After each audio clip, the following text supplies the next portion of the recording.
Good afternoon. Welcome back to the DSP for another episode. As always, I'm your host, Josh. Just something really quick that I wanted to bring up to everyone's attention on the Western New York Disc Golf Club Facebook page. It was noted that round 2 of the point series, which is coming up, that ESP might not, Elk Creek Park, sorry, I abbreviate ESP too much, due to the recent rainfall that we had, and we know how bad the drainage is at ESP, at the Elk Creek Park.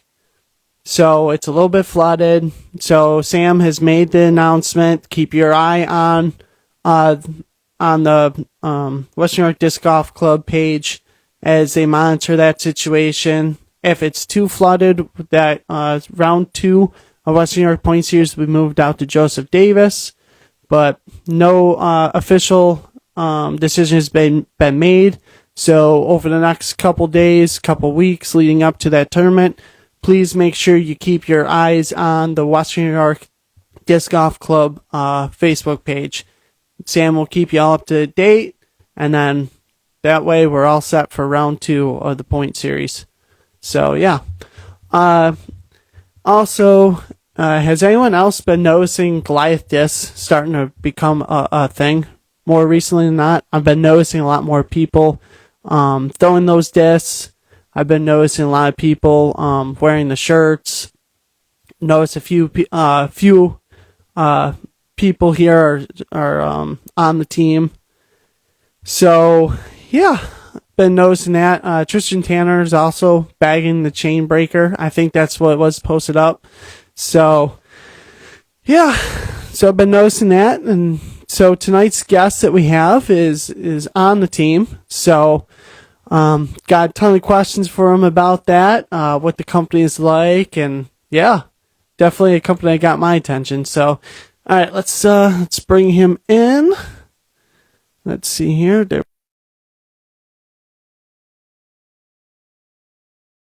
So we'll see if he can get it. The invite was sent, so now we just gotta wait. As we just look at me awkwardly while we wait.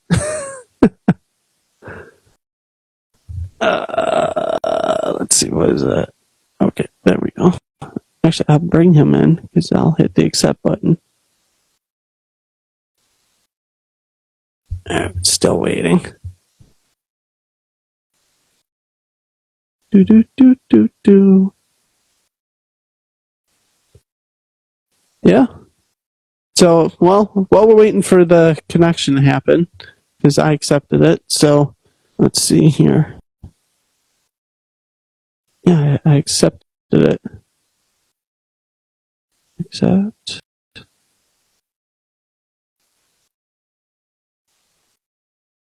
So it says he's unable to join. Why? Oh, here we go. All right, finally. Hey, what's going on, buddy? Hey, how's it going? Good.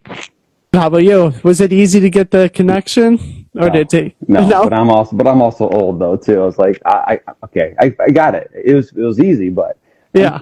In light of trying to be cool, I did my Dom Janky kind of impersonation here. Oh, there you go. Perfect. So he's got the glasses, he's got the awesome kind of look. But I'm going to tell you, I'm twice his age, so I got to go with these glasses here. They're okay, much better, much better.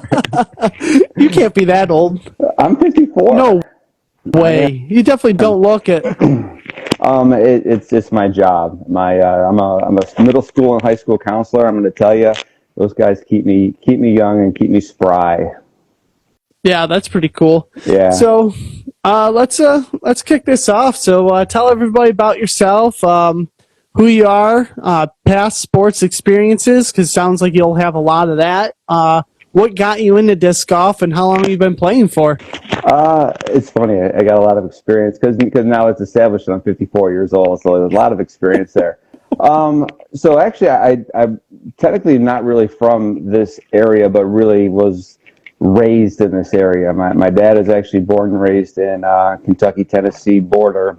My mom was originally from North Tonawanda.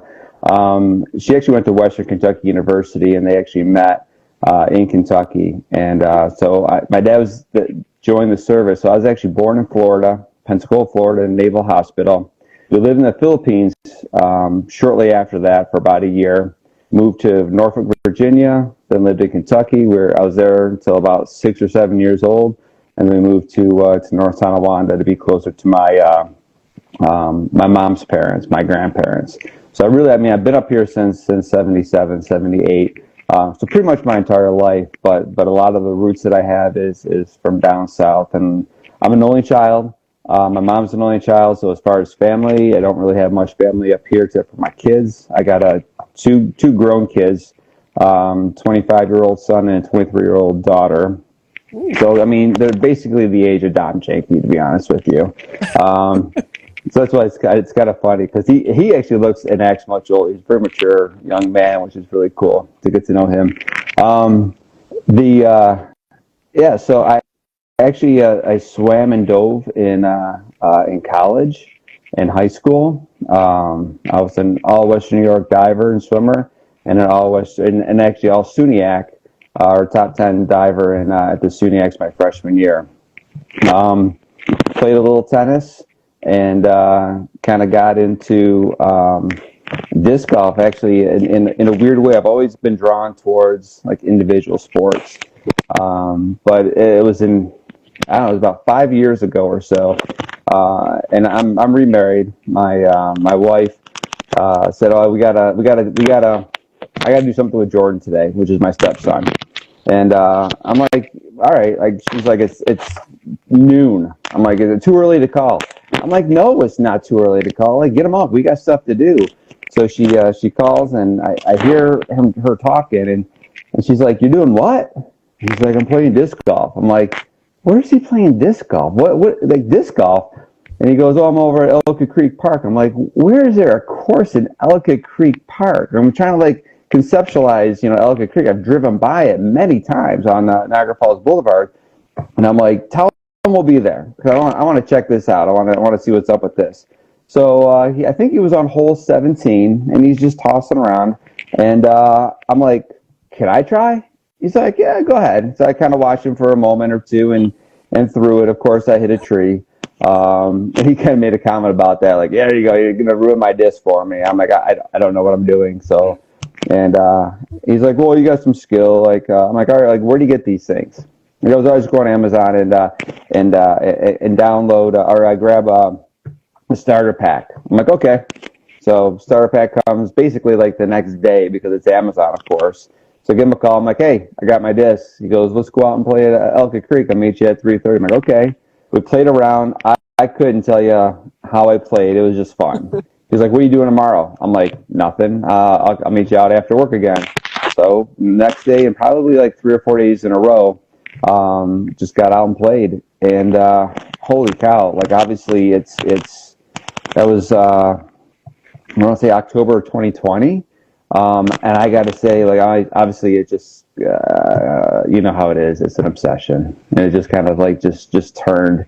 It's funny. Yeah. Yeah, once you start, it's like a bag of chips. Once you start, you just can't stop. Yeah, it's funny because you say the bag, because even with the bag, like I almost was like, I'm not going to buy a disc golf bag. I'm not going to be one of those guys.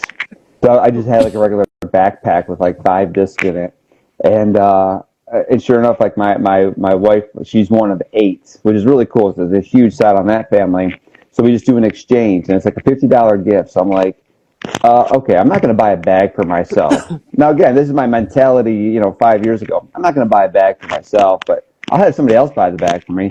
So I got it that's what I wanted, dynamic dish trooper bag, and I got it for Christmas, and actually gifted that bag to Rocket, Tommy the Rocket, just because he was complaining about a bag. I'm like, "Here, you can have this one." Like, I now have like 5 bags. But anyway, I just kind of gave him that bag, so he still uses that bag today.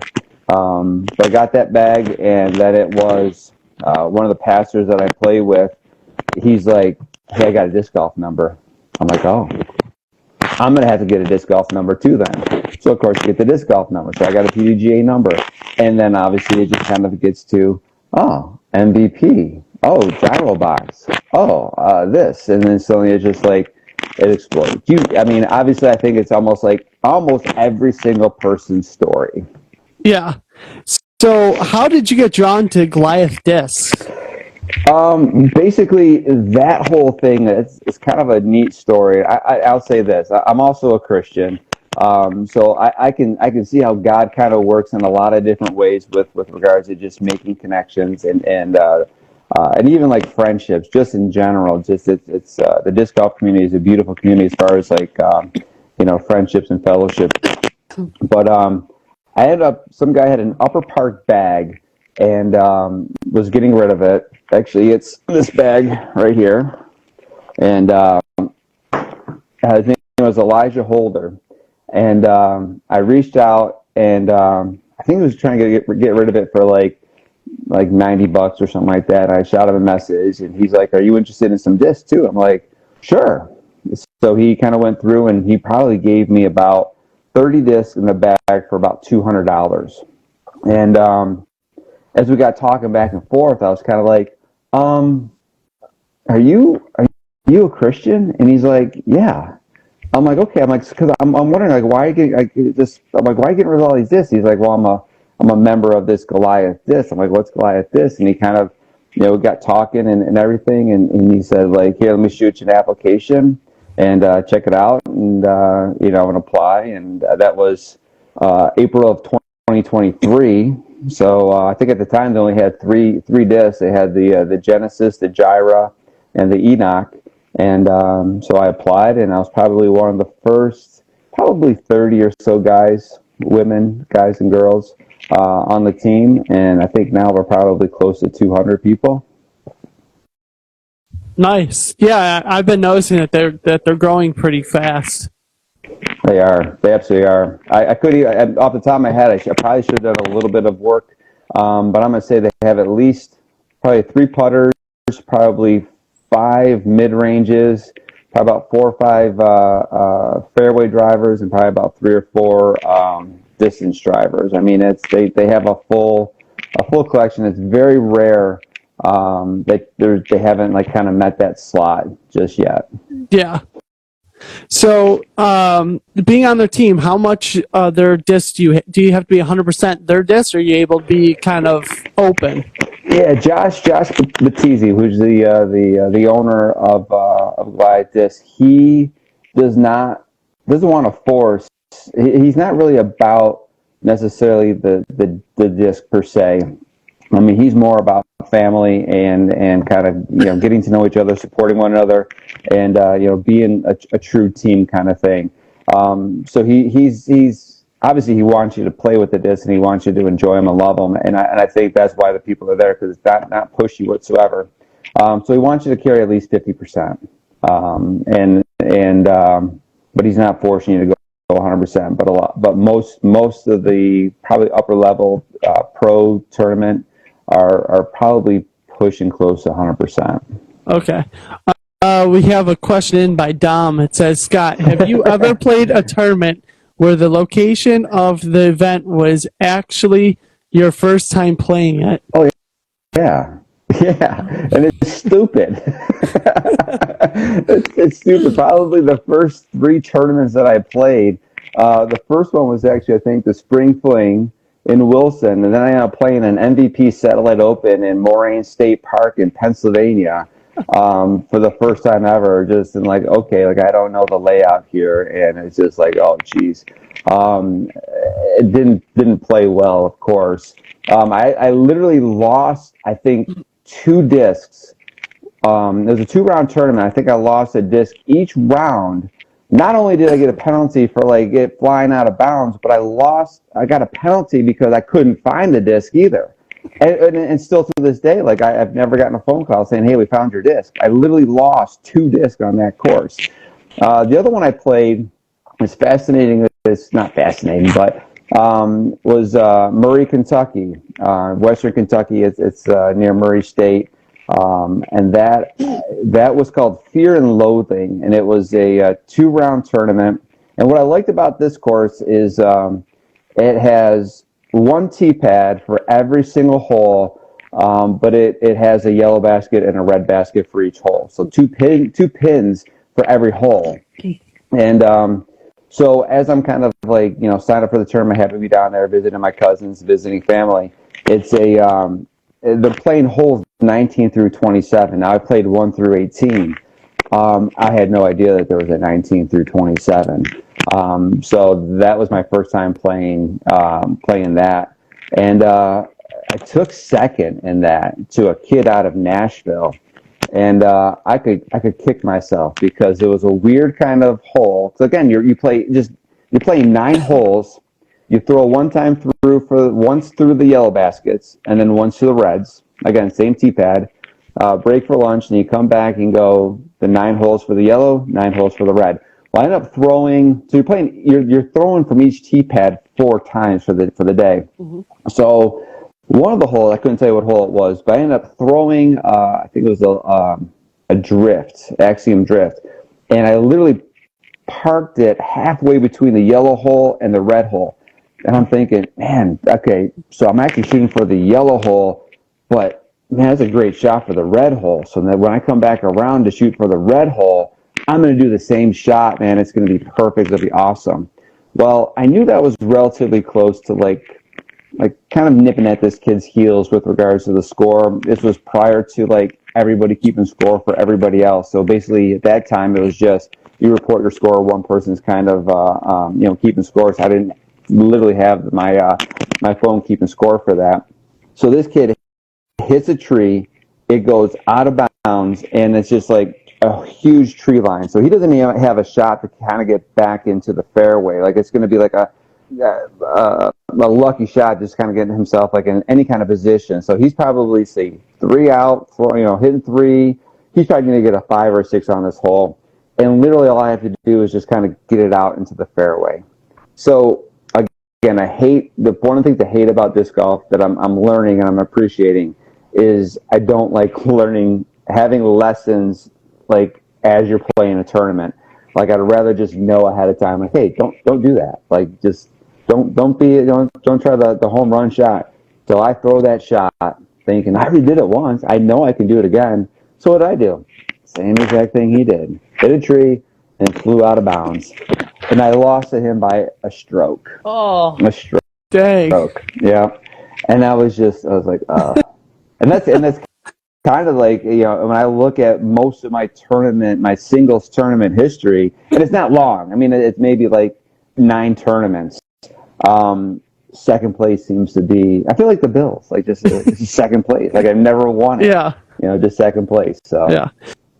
So do you like playing more like sanctioned tournaments or kind of like more leagues? I don't like sanctioned tournaments. This year I do. I finally got a couple 900 rated rounds, which is really, really, really cool. But I'll tell you, last year, point series number 2 was at Wilson, and I couldn't even tell you what I shot. I remember my rating, and I get real kind of like antsy about my rating. At the time I was around like an 850. And I was like overly concerned about a number. I'm like, and to be honest, I don't know how many people are paying attention to each other's number. Probably very little. But I was getting like overly sensitive with like my number. Like I want my number to be like, I was like, so I called my wife and she's like, how'd you do? I'm like, I'm done. Like I suck. Like I'm horrible. She's like, what happened?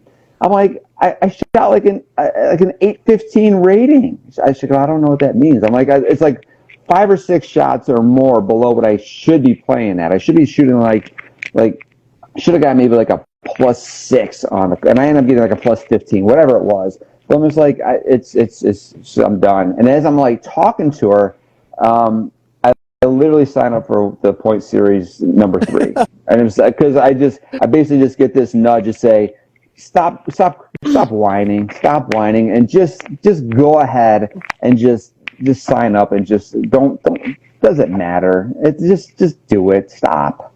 Yeah, I used to be like very uptight about my rating, and then it like this off season I really stopped and thought about it. It's like nobody really cares. Your rating doesn't open up some magic doors, and you don't have to earn. Like you could just jump up to like any division you want at any Right. time. Like you could be 700 rated, pay the extra 15, $20 and be MPO. So that's why I was like, rating really doesn't matter. So why should I care anymore?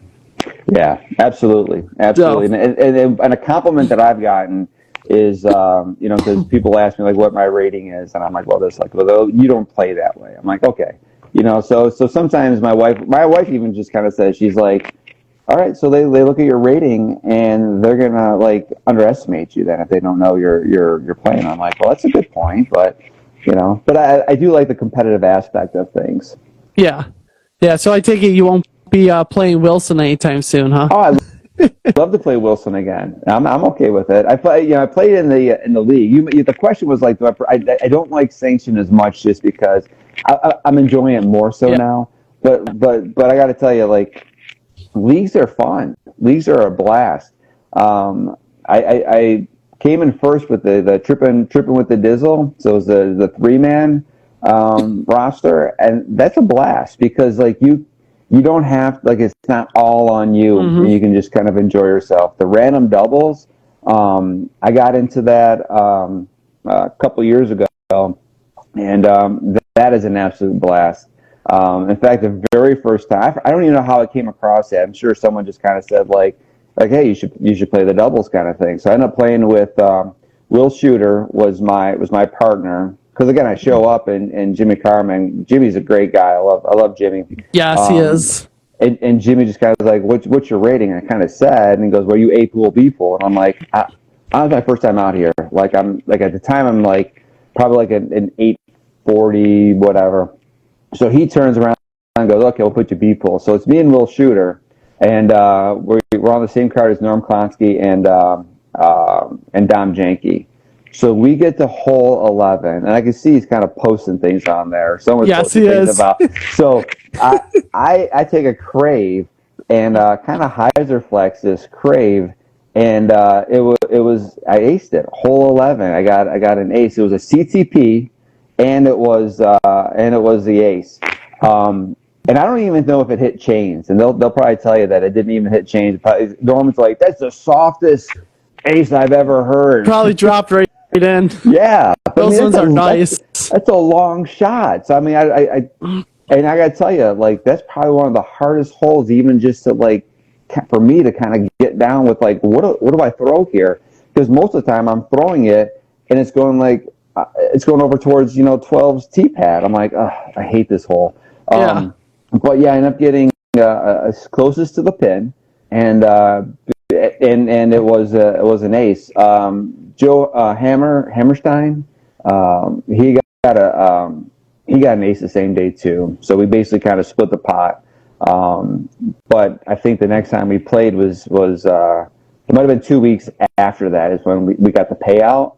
And that's when Greg Barbsby was at Pine Woods. Ooh. So I used some of my money to buy some Barbsby stuff. That's pretty cool. Yeah. Yeah. But of course, from that point on, Norm just continues to call me a sandbagger. So that's not a bad thing. No, it isn't. It isn't. Yeah. So that's pretty cool. Getting an ace. I've yet to still get one, so maybe someday. Well, if you and I keep on playing Pine Woods, it should happen at some point soon. Pine Woods forever. Like small, short courses kick my butt. Like I can't. Really? I don't have power control, so I overshoot everything. Yeah. You got to have that kind of got to work on that touch a little bit. Backhand, work on that backhand. I think the backhand will kind of help you with that touch a little bit. Forehand, it's tough to. You really kind of got to get that disc going, and I think forehand you can't hold back on that shot. So the backhand you can kind of work a little more finesse there. Yeah, the backhand is just full power. Like there's no finesse in that at all yet. Yeah. Yeah. So what kind of coverage do you watch? Do you watch any type of coverage during the week, or are you just kind of just the type of guy that just goes out and plays? I just really enjoy playing. I will say that there was periodically I'll kind kind of watch some. I watched some videos. I did kind of. I forgot what the name of the company that has like the videos where you can the teaching videos. Mm-hmm. Power Up, is it Power Up?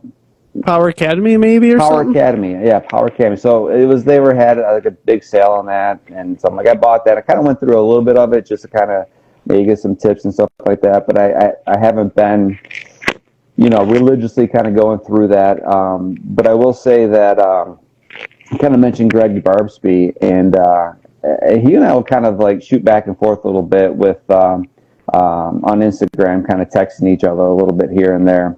But I will say that just playing, I've played part of a round with him, probably about 11 out of the 18 holes. That was the 18 holes back then. And just kind of watch that straddle putt, and just kind of how he did, like using like 12 speed. He used a Scorpius for one of the holes on a forehand and did kind of like a skip hyzer and kind of got it close to the basket. And I was kind of like just watching those kind of things and like okay, like so I don't have to use like certain discs for like it opened up like a creativity that was like okay, this is cool. Like okay, so I can work on this putt kind of thing because my putting up till then was just atrocious. So I started working on the straddle putt and just kind of incorporated that into my game. So I think for me, sometimes it's just kind of working on things and just continually just kind of just kind of practice and figure stuff out. But not so much videos or watching the play, but it's fascinating to see how these discs fly and how I mean it's so much beautiful technique that these guys have that you're just like you don't have to like power these things to get these things to fly well. Almost like with real golf, you try to hit the crap out of that ball, like it's gone. Like it goes to left or right. And I'm finding the same thing with regards to to playing disc golf. It's like you keep yourself under control and just get a nice throw in, and that disc will go nicely for you. Yeah, that was one of the things, like, for my backhand last year, I was trying to power it. And then this offseason, I watched how Ricky Wysocki keeps it close to his body and uses his wrist in his follow-through. And that's where it all comes from, is his wrist. So I started doing that, and now all of a sudden I get good distance just because it's smooth and it adds spin to the disc, so it allows it to go further. I thought that was fascinating. It kind of talks about like the levers. So you got like your shoulder, you got your elbow, and then it kind of pops through with your wrist. He's like, it's just old timer. I couldn't even tell you his name, but I watched a video, and he said it's like the whip. It's like a whip kind of thing, and I'm like, okay, all right, yeah. So you just kind of grace under pressure kind of thing, just kind of nice and easy, and then you just kind of get that hit real hard at the end. Yeah. But again, you got to keep it under control. Yeah, because if you don't, it goes all over the place real quick. Yeah, or it's an easy, or the release is too soon, and you're like, okay, so sometimes you got to like, okay, if I'm going to do that, I got to adjust my my aim maybe a little more to the right, and then if it's an early release, it's going to come out like probably close to where I was kind of hoping it to go if I really wanted to kind of like give it some more gas. Yeah. So when you're playing, have you ever heard the term tee box geometry? Yeah. Okay. Is that something that you use? Because this is something that I just recently heard about, and I'm like, huh, how the heck do you use this to your play, like to your game? Because like I've always backhand where I just look at an object and I just go for it. Yeah, I think I definitely. I don't know the whole. I don't really know the whole science in regards to. I've heard the whole tee box geometry. I probably don't know the whole science to it, but definitely know that how my feet are and how I'm lined up definitely makes a big difference. And I can will figure out as I'm on the back of the tee box to kind of figure out my shot and kind of visualize my shot to kind of figure out how to kind of approach where I want to kind of go and how I want to kind of maybe not be too far to the right or too far to the left kind of thing.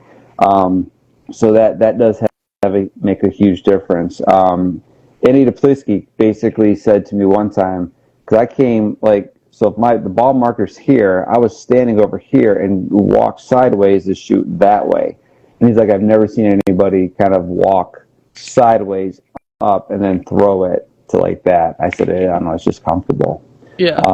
But then sometimes like I don't really want to think about like, why are you doing it that way? Because then all of a sudden you're kind of like thinking about how I'm walking up sideways as opposed to like just doing it and just kind of, figuring it out. Yeah.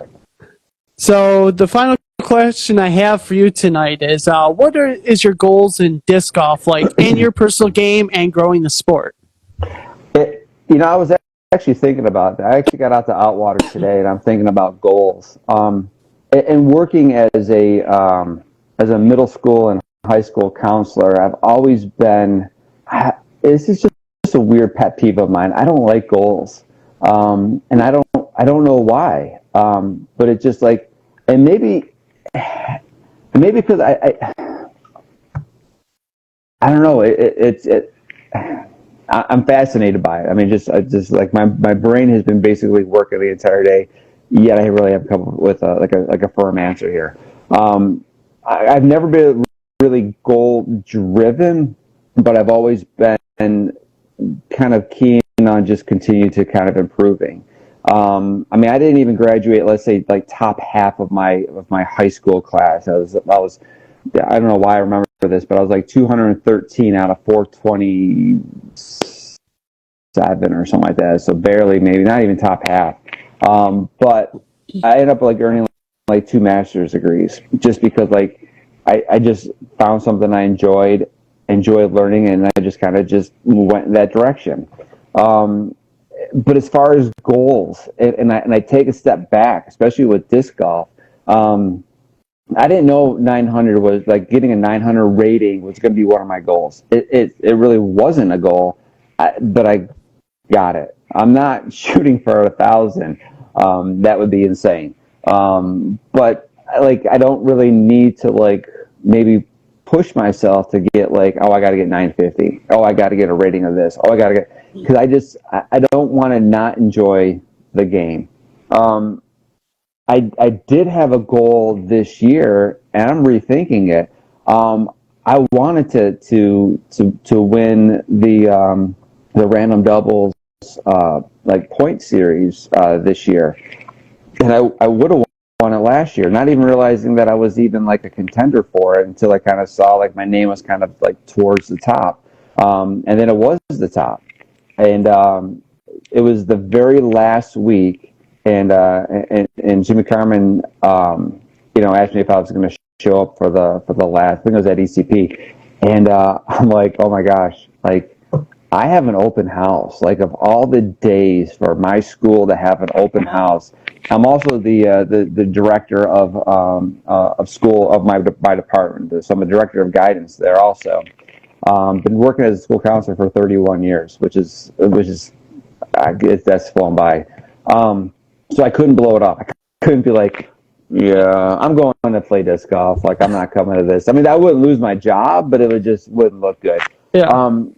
So I told Jimmy, I go, hey, listen, I can't make it. And obviously I can't play a different day. Just, hey, just give me a random person. I'll go out there and play around. Cause obviously it's gotta be that night in that competition. And Jimmy was just like, dude, all you had to do was just show up and you would have won. He goes, but because you can't show up, I'm going to win. And I was like, okay. He goes, this feels like so cheap. He goes like, you would have won. I'm like, well, I appreciate that. And actually you deserved it too. I mean, you played great the entire year also. But it was just really, really kind of him and very humble of him to just say, listen, I can admit that you would have won this, but because you didn't show up, like, he goes, this kind of feels like a cheap win for me. But obviously for the entire year, I mean, he performed really well. So my goal was this year, I'm like, oh yeah, I'm going after it. I'm going to do it. But then I stepped back and I'm like, it just seems awfully prideful, like just to be like, I'm going to do this and I'm going to beat everybody. and I'm just going to continue and like take no names, and I'm going to do this. And then I'm thinking about it, I'm like, just go out there and play. Just enjoy yourself. Like I like there's no reason to start, making this like, because the game is so fun, first and foremost. Second, I don't want to see like friends that I'm playing with as being like cutthroat and I got to beat these guys. I just rather just, hey, I'm going to play. Let's have fun. And I'm going to take it serious, but I'm not going to take it too serious. And I think that's where I think goals kind of like step back a little bit and like, I don't want to take this too serious. But I do have a couple like minor goals. I've played 111 weeks in a row. My goal was just to get like 2 years in, and I didn't even realize that I could even play in the wintertime.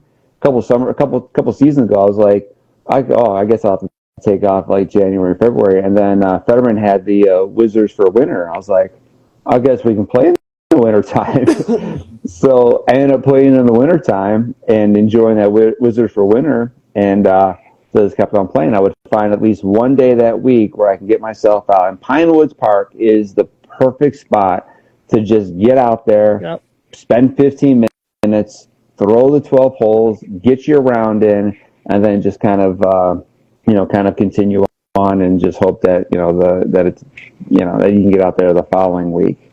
I do want to get.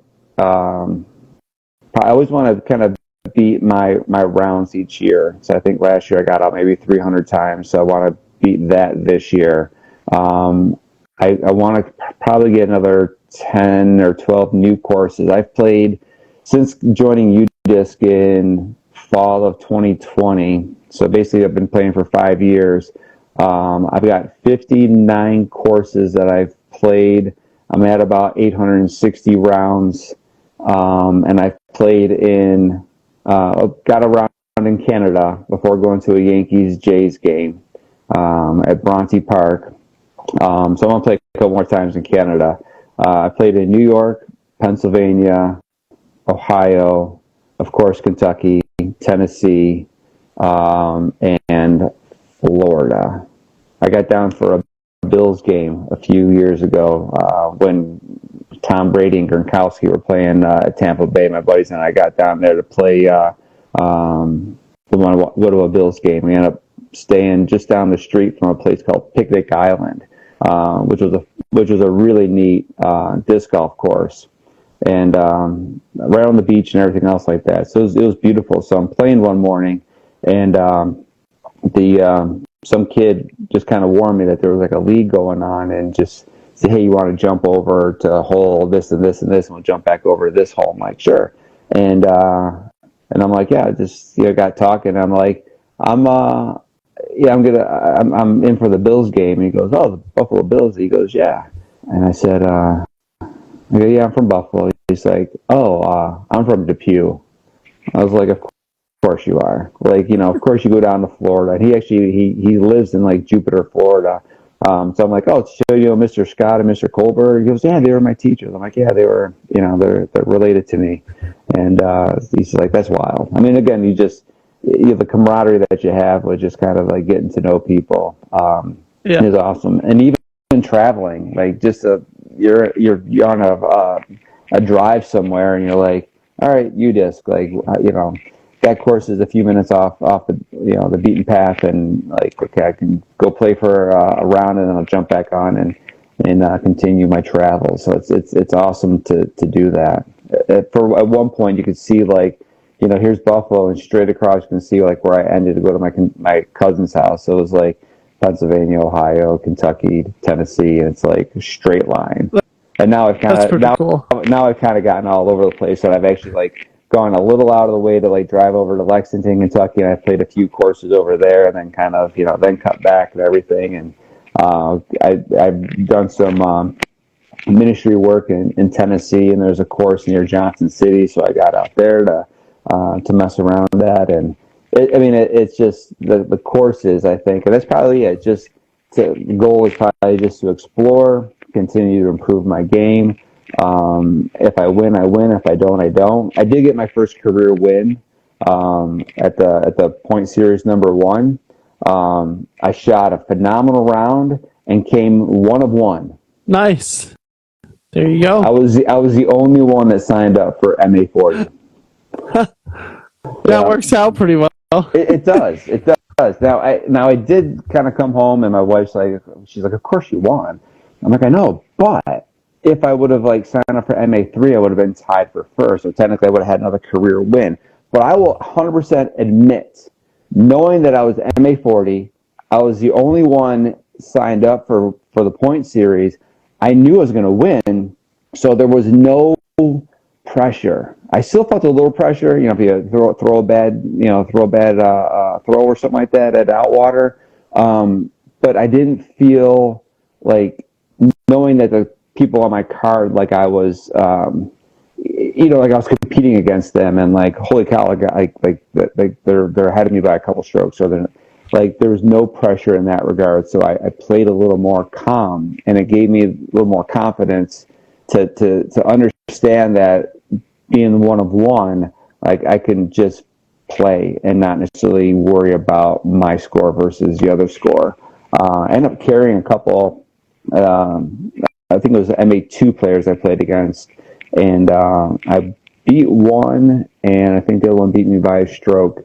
But I held the box for probably a good half the round, which I thought was really kind of neat. And just playing with people that were technically better than me, but performing better. But for point series number 2, which I heard you say that it might not be at ECP, it could be somewhere else. There is someone who signed up for MA40, and I think he has an overall rating of like 930, and I know he's a good player. I've seen him play, Yeah. so I'm sure. So again, so maybe it's just, all right, I'm guaranteed a second if nobody else signs up, and I know I'm not going to beat him, so it should just be like, hey, just play your game, as you always should. Just play your game. Yeah. So cool. Thanks for joining me tonight. Yeah, it's definitely good having you on. Well, I got a couple questions for you. Did you find your disc at Wilson? I still have no idea which one I'm missing. So you just knew your bag was lighter. Yeah, huh? it was loose. And you kind of mentioned, because I invited you out to play today, and you said you wanted like a day of rest. So how do you go about like prepping for like your tournaments and your I just do it the way that I've always done sports, like running track. You always like 2 days before a meet, you had a light day, and then you had a day of rest before a meet, and then you'd go compete, and then the day after is another day of rest, and then you go back into training. So I kind of just loop my disc golf around what I know. So leading up to it, I do a light day of like maybe just tossing the putter in the basket, and then the day before, just a complete day of rest, and then that's it. Any other things you do in regards to like just prepping for a tournament? I weight train and run throughout the week, do field work, putting, and then I do a couple of practice rounds. What's your strategy on the practice round? Just go out there and have fun. Just there's really no, because it teaches you to not put pressure on yourself through each shot, and then if you have a bad hole, oh well, it happens. Right. You don't kind of go through and kind of figure out like what shot you're going to do for every hole? No, because most of these courses I played a million times, so I know what I should be doing. But during practice rounds, I'll just go out there and just try something new, something different, and just kind of have fun with it. Okay. Yeah, like I said, like I just, because that's kind of a fascinating thing, because one of the things that I try to do is because I don't want to overthink, especially tee shots. So there's a relative kind of like a game plan that I have in regards to like, okay, hole one for this particular hole, this is what I'm gonna do, and like this is about where I should land, and just kind of a little bit of a game plan. Obviously, you should have that rescue kind of thing. We're like, all right, if it hits a tree or goes off, like with all the practicing and the shots that you take, you kind of should know like, all right, this is what I'm gonna do for that kind of shot in regards to a short, hyzer, kind of landed at the bottom of the basket, doing that rescue kind of thing. But I think for me, I was just trying to figure out, like, what do I do just to kind of, like, so I don't have to overthink and just kind of, like, just be in the moment and just, either, talking, hanging out, whatever. And I don't have to overly think about, what do I do here? What do I do? What do I do? What do I do? Yeah. Yeah, that was one of the things that I noticed. Like Chris Higgins, I do a lot of rounds with him, and Yeah, that he's was one. good. Yeah, that was one of the things that he knew I struggled with last year was I'd have a bad shot or a bad hole, and my whole tournament would tank after that. So then he started doing these just like fun rounds with me, and then started like showing me that basically one bad hole will not blow up a whole tournament for you, so you can't let it bother you. Right. So that Yeah, I noticed. Yeah, I noticed Chris Dickerson one time, who I want to say he won the tournament, and I think first hole, first shot, he threw out of bounds, and I'm thinking like, holy cow! Like, and I know that I know he was going to win it, just because I happened to like rewatch it, and I was like, okay, like he blew a hole right off the get go, and he was still able to kind of recover. One of the kids I was playing with at Sanction for Science, and he took a first, I took a second, of course. He ended up throwing the disc. It was hole one, but it was probably maybe like our 15th hole or so. He threw a disc, and that sucker flew right into the road and hit an old Jaguar as it was driving by. So I heard that when we were teeing off on the next hole. My car turned around like, what was that? Yeah, and that bugger still won. And like those are the kind of things I have to remember. Like he had a blow up hole. I gained a stroke or two on him because I was in a groove at that point. Right off the first hole, I ended up getting a bogey on a relatively easy shot, relatively easy up shot. Kind of blew both of them, blew a putt. Ended up getting a bogey on the very first hole. He birdied the very first hole, so he had a -1. I had a +1 going into the second hole, and from that point on, he and I shot even for the rest of the round. So he beat me by those 2 strokes. But it's just interesting to know, like again, like he had that bad shot and still was able to kind of win. And those are the kind of things you have to kind of remember, that you can have that, just make a couple putts, make a couple shots, but I think having that mentality I have to make up for that is where I think I get myself in trouble, as opposed to let it go and let's just move on and play the shot that you have, and not try to make up and go harder on that shot, or go, home run shot for this because I gotta park this one, so you don't park it. Yeah. So I think that's where, when you kind of mentioned about the goals kind of thing, like I don't want the goals to supersede the purity of the sport and what we're trying to accomplish with just enjoying a competitive sport. Yeah. Yeah, it makes sense. That was also something that I've been working with Jimmy Ray on, because he struggles mentally. Like, he's a good player, but when it comes to a tournament, he struggles a little bit. So I've always been working with him, trying to tell him, dude, bad shots are going to happen. You're going to shank drives. Everyone does. That's why we're amateurs. We're not on the tour. You're going to have blow-up holes. It happens. You just got to learn how to just let it go and just get back onto your game plan and just keep going. Exactly. Yeah. So. I think the other thing is, in thinking, is how you play casual rounds, and I had a hard time kind of understanding this, isn't necessarily how you play tournament rounds. In tournament rounds, you rethink it and just kind of play for par. Excuse me. Casual rounds is when you can kind of be like, all right, I can go for that shot, or I can, if I get a bogey on it, whatever. Or you go for that putt and then you're like, oh, I missed it. Now I missed the comeback putt. But in a tournament, sometimes you're like, all right, like this is way too far for me to get that home run, eagle, that home run birdie.